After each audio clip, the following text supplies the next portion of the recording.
No, actually, that's a bad definition.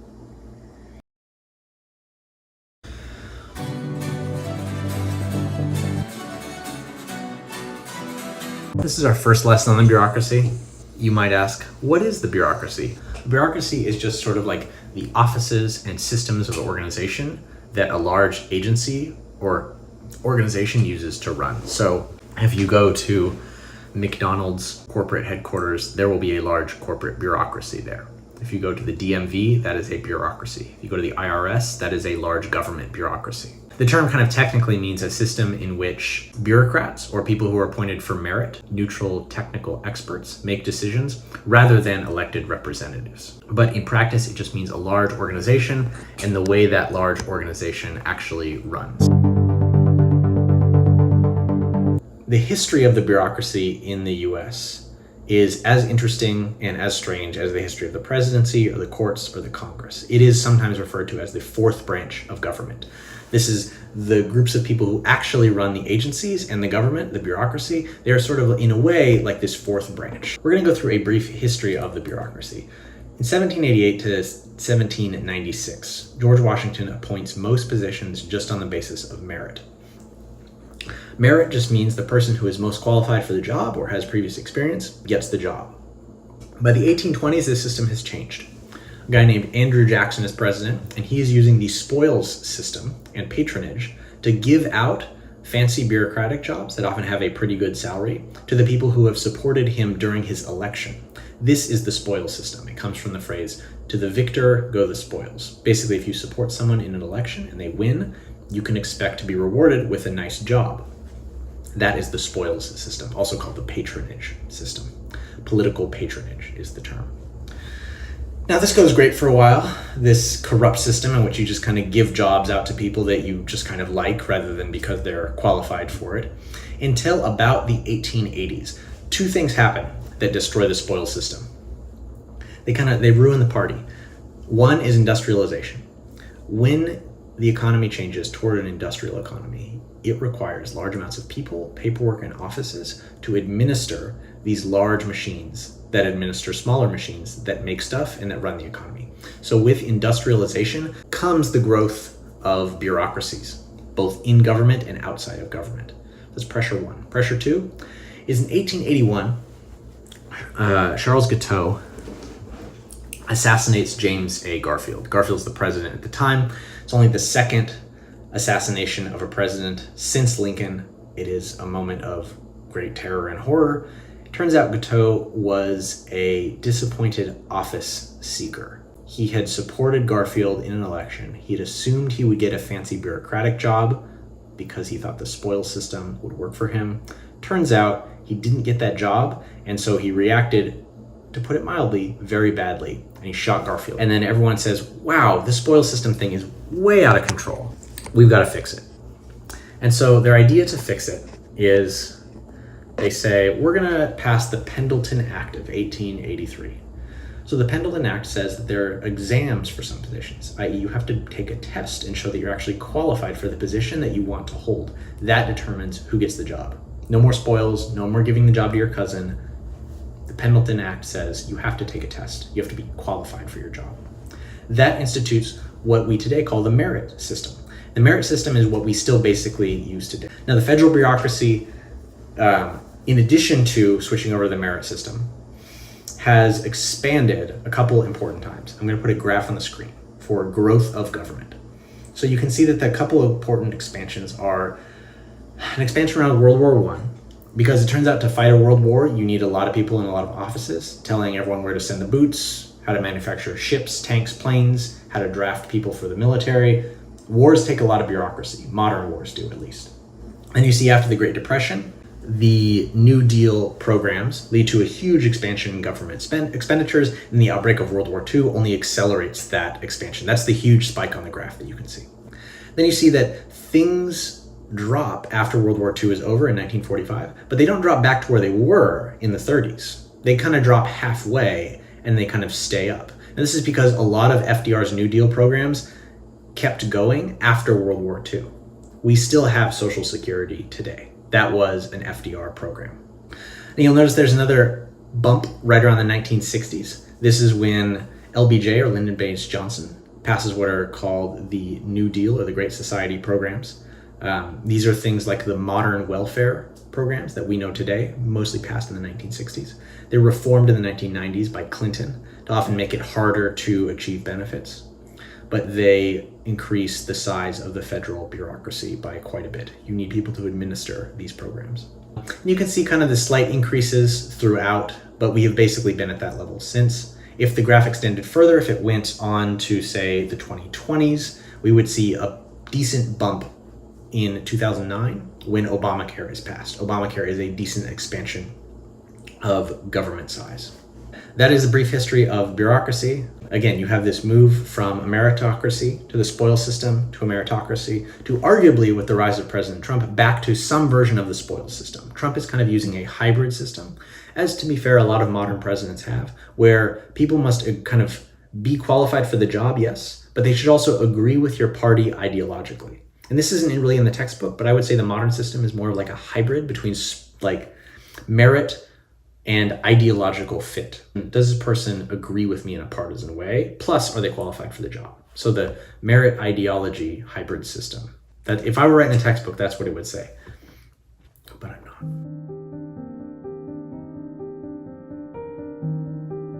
The DMV will likely leave you waiting for hours. Area offices are slammed and customers are fed up. So what'll it take to fix the problem? When you ask, we investigate. Action News reporter Michael Leparty has more.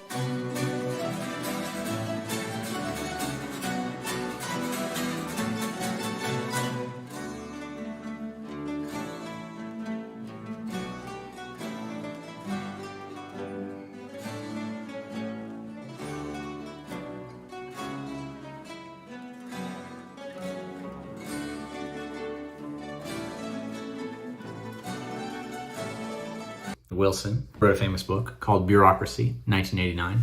Wilson's book Bureaucracy is one of the first real attempts, or at least the most famous attempt, to explain the bureaucracy and to treat it as its own sort of feature and factor in government. Sort of the idea that the bureaucracy is the fourth branch of government. We had to read chapters 1 and 2, and in these chapters, Wilson makes a very famous argument that generations of scholars have been influenced by. His motivating question is, why are government bureaucracies, why are they less efficient than private businesses?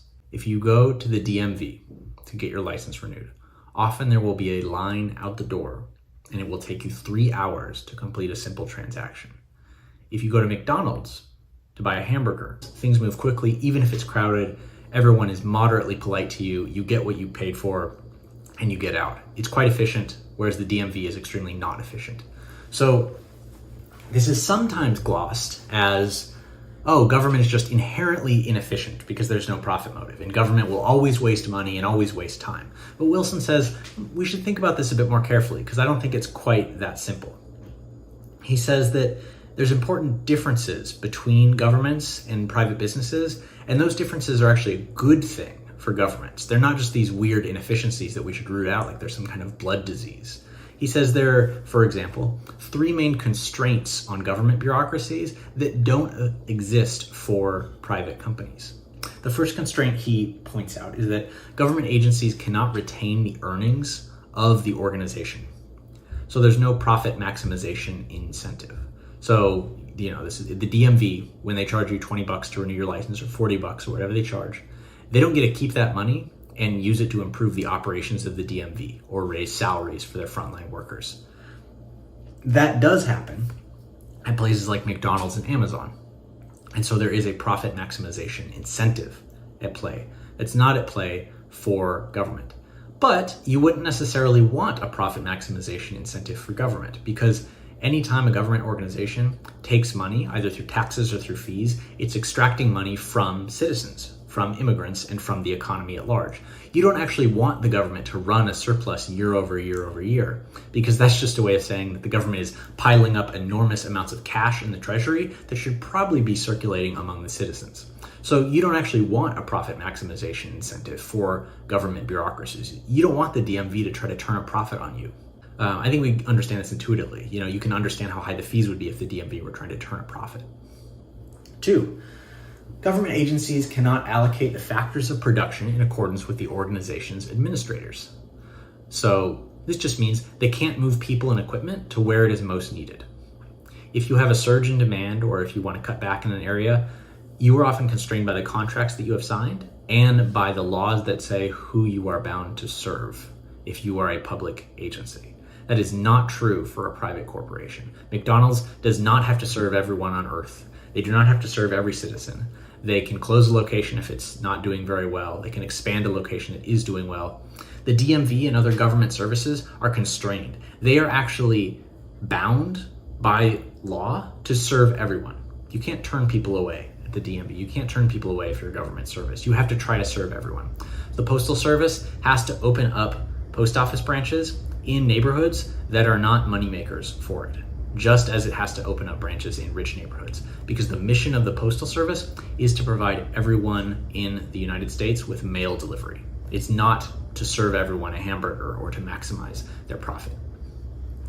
3.3, government agencies must serve goals not of the organization's own choosing. They're democratically accountable. McDonald's gets to basically pick its own goals. The CEOs and the executive officers and the board of directors of McDonald's says, we want to work on this year. This is our strategy for maximizing our profit. Government agencies don't get to do that. They have some leeway within narrow limits, but ultimately they're responsible to a democracy that created them. And so it is incredibly difficult for those agencies to just pick up and pick new goals, essentially. They are democratically accountable. If people vote in someone who has different goals, they have to follow those goals. They have to do what politicians say, and politicians, in a broad sense, have to do what people say at the ballot box. This state of affairs has a couple different effects that Wilson points out.